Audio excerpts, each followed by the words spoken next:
Mbunge mtarajiwa wa eneo bunge la Bobasi Gloria Oroba aliyekuwa amewasilisha kesi mahakamani ambayo ilitupiliwa mbali kupinga pendekezo la IEBC kuwa kila mgombea lazima awe na shahada ili kufuzu kuwania kiti chochote cha uongozi mwaka ujao. Alieleza furaha yake na matumaini yake baada ya uamuzi huo. Tulipata fursa ya kuzungumza na mheshimiwa mtarajiwa huyo na alikuwa na haya ya kusema. For me, what I want people to see is that as a youth who's not even in office, pia wewe unaweza kupigania wengine. Unajua si lazima ati ukue wewe ndio mheshimiwa, wewe ndio mjumbe ndio uende kufanya petition. Mtu yote anaweza enda akaweka petition to challenge the laws if you feel it's marginalizing the youth. So as a youth activist, I'm very happy because it's a starting point. So with this ruling now, I'm waiting to see how they are going to go about it, because now that of particularly referencing the MCA qualification has been declared unconstitutional, you know, it messes up with hizi zingine, kwa sababu ukisema ya MCA ni unconstitutional because it marginalizes the TVET, it marginalizes so and so, you know, it is offending this chapter of the constitution, then the same applies also for the members of parliament. Then probably the same arguments apply for the governor, senate and kwenda juu. So I think kitu ya kwanza, at least kuna wale ambao wanataka kusema ni hustlers, walikuwa wanataka kuendea hiyo kiti ya MCA na walikuwa hawana degrees. So the first thing, at least now you can say hustlers wote wanaweza kutafuta hiyo kiti ya MCA.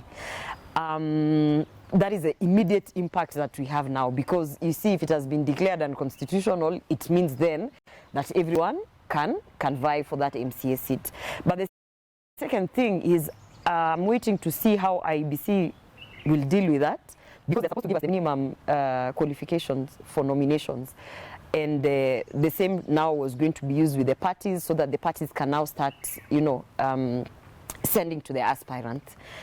And then I'm suspecting what will happen is that there will be a lot of press conferences, and the National Assembly lazima watatoka kujitetea, kwa sababu watasema kama ya MCA imedeclarewa is unconstitutional, and the same also applies for us, because you know you are marginalizing ABCD.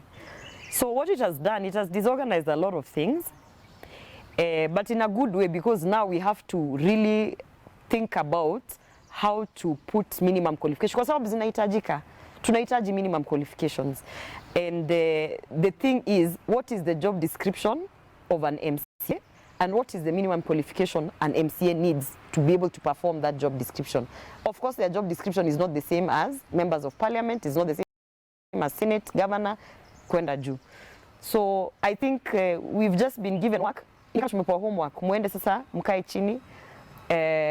Those, for me, I'm an active Kenyan. So when it comes to public participation, lazima nitakuwa hapo, you know, challenging whatever they are putting, or hata kujitokea, you know, giving my ideas. So I think this coming week we have a lot of work to do.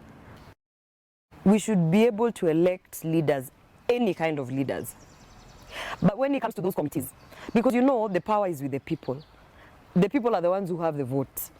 So you cannot limit the people by telling them, we can't put so and so because so and so mwenye mnamtaka yeye hana degree. So you first leave the power to the people so that they elect whoever they want to elect. If they want to elect someone mwenye amefika class 7, sawa. Lakini akifika pale bunge, what I truly believe is, for you to be able to sit in a committee, particularly, not even particular, any committee, you need some technical expertise. So, you know, you can go to parliament, but you should understand, when you're in parliament, for you to sit, for instance, in a committee, there they can come with stipulations that you must have some technical expertise that you can contribute to that committee. But again, I'll ask you, the technical expertise don't necessarily need to be degrees. Kwa sababu utapata, kuna mtu amekuwa, for instance, like me, I've been in the NGO world for over 10 years, yeah? Just because I don't have a degree in social blah blah blah, mtasema siwezi kaa kwa committee fulani kwa sababu sina hiyo expertise. So we must be able to justify what expertise are you bringing to the committee. Sasa pale kwa committee wanaweza sema at least umemaliza high school, na kutoka high school either you have experience in that field, you know, kama ni finance, in accounting, nini, or you have a diploma, or you have a degree, or you have, proof that actually you after high school and you can contribute technically to that committee. And that is what our neighbors are doing. See, I think Uganda ni hivyo wanafanya. Ndio ukue kwa committee lazima uwe na hiyo technical expertise. So I think for me, those are now things you can arrange on that level, because I can also be in parliament without being in a committee. I can just be in parliament. Naam, ni taarifa ambayo tumezungumza naye